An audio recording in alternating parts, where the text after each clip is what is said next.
Season of Discovery Phase 2 is here. Shaman tank is cracked. And I'm going to tell you how I got from 25 to 40 really fast doing some dungeon grinding. And I ended up with the majority of my pre-read best in slots. So I'm ready to hop into Nomer tonight. But I will say you might not want to try to go out and get all your runes right off the bat. Honestly, you probably heard about the sleeping bag by now. If you really desperately want the sleeping bag, look at the route for it, plan out a couple of runes, or at least get the flight pass to make it easier later. But I got mixed feelings about the sleeping bag because almost every group I would join, there'd be just like one person without the buff, like, wait for me, I need to sit here for 3 minutes and get a 3% experience buff while you guys do a 9-minute dungeon. So I don't know, it's a little weird. It might be better for like solo grinding, but like, bro, every time you form a new group, somebody in there is like, please drop a sleeping bag for me, I want to sit here for 3 minutes. I thought it was cool at first because I'm like, oh bro, I'm gonna get a nice 3-minute smoke sesh every couple of hours. But look, it didn't work out like I thought. But the rune that you want to make sure to get right off the bat is the tanking rune. It's actually near the first dungeon you want to go into. Hop on over to 1,000 Needles and get the Spirit of the Alpha rune for your feet. It gives you 45% more threat. It is a castable buff. You have to cast it on yourself. That's kind of annoying. I need a buff to be able to hold enough threat, but it makes sense if you can cast it onto other people. But still, like, I should have that built in. I should have all of that threat here with Way of the Earth. They got me, bro. But this is right by 1,000 Needles. Go to Free Win Post. I have a video on it if you need a guide, but you could just check out Wowhead. But then right after that, just go to RFK and look for group. If you got the extra time, you can also mix in some BFD runs. I have seen a lot of people saying they were getting good experience from BFD. I think some of the people were saying they were getting close to a level, like 3/4 of a level from 25.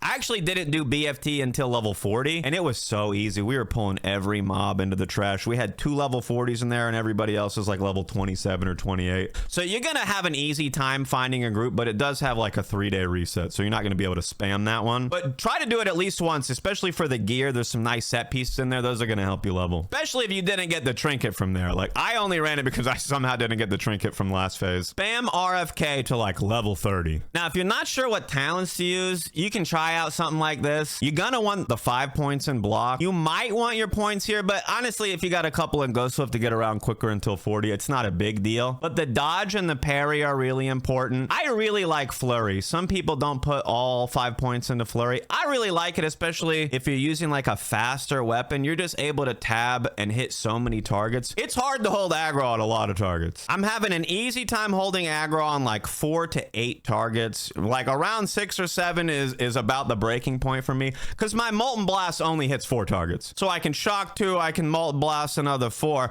and I can melee swing some other ones. But it's hard when you're doing the big pulls with the mage group. It kind of turns into utility. Like, I had a couple of runs where I had 1 or 2 mages, and I'm pulling everything, but the mages are going to do so much damage that no matter what you do, you might not be able to hold threat. So you just got to play utility. Earthbind is your friend. Fire Nova Totem. I was doing so much damage. One of the runes I wish I had while leveling, this Fire Nova one, where I could have been dropping Magma Totem and Fire Novaing off him. I felt like I would have done a ton of damage, but this rune it's like ridiculous to get. You either have to corpse run or you have to get like a beefy group to clear to the entrances of Maradon. So get this if you want, but I got it when I was 40. But you're going to be dropping Earthbind Totem a lot, and you're going to be using your Totemic Projection a lot. This will help you move your Earthbind. You're dropping an Earthbind and you're kiting the mobs, but the mobs are still coming. You can drop it again, and you can move your totems. That's going to help them not get hit. You're really trying to just taunt the stuff that gets close to the mages or the healers. Put rank 1 Earthshock on your bar. I was having so much trouble with mana,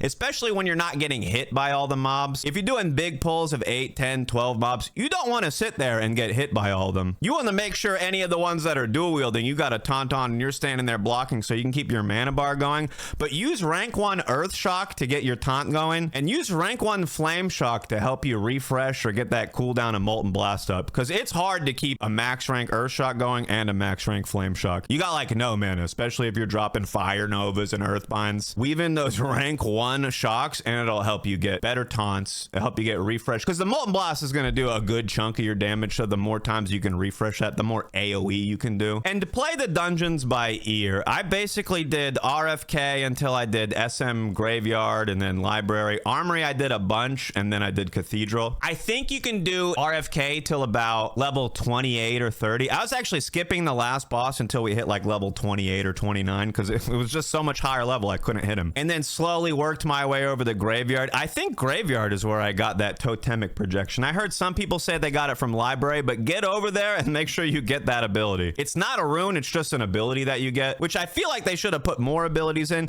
But also, you saw my bars on my Shaman. Shamans have too many buttons, especially if I'm talking about down ranking and using rank ones. Like, it's ridiculous. I've always felt like Shamans have too many buttons. They might have the most in the game. I'd like to see a list of which class has how many buttons or how many potential buttons. Priest healers are the best for me. Any other healer I had seemed like they were struggling. And honestly, nobody does damage but mages. If you want to try to get 2 or 3 mages in your group, go for it. I had a couple of runs where we had 2 mages. We were running double tank, me and a warlock tank, and we were like blasting through the dungeons. Literally, the more AoE, the better, and the more you're able to control the mobs with some CCs, some slows, earth binds, and stuff like that, it's gonna be better. I was war stomping on cooldown. I think you can do like RFK till close to 28 or 30. You can get into Graveyard around then. Probably run that until 32-ish. You could start teasing into Library. But I think around 35 or 36 is when I got into Armory. And Armory is the one that has most of the gear for you. It's got the helmet, it's got the shoulders, it's got the set pants, which are really powerful, and it's got the Ravager axe, which I still haven't got yet. I probably ran that one the most. I was even stacking the group. No warriors in it, no other shamans. I was the only one that needed the gear.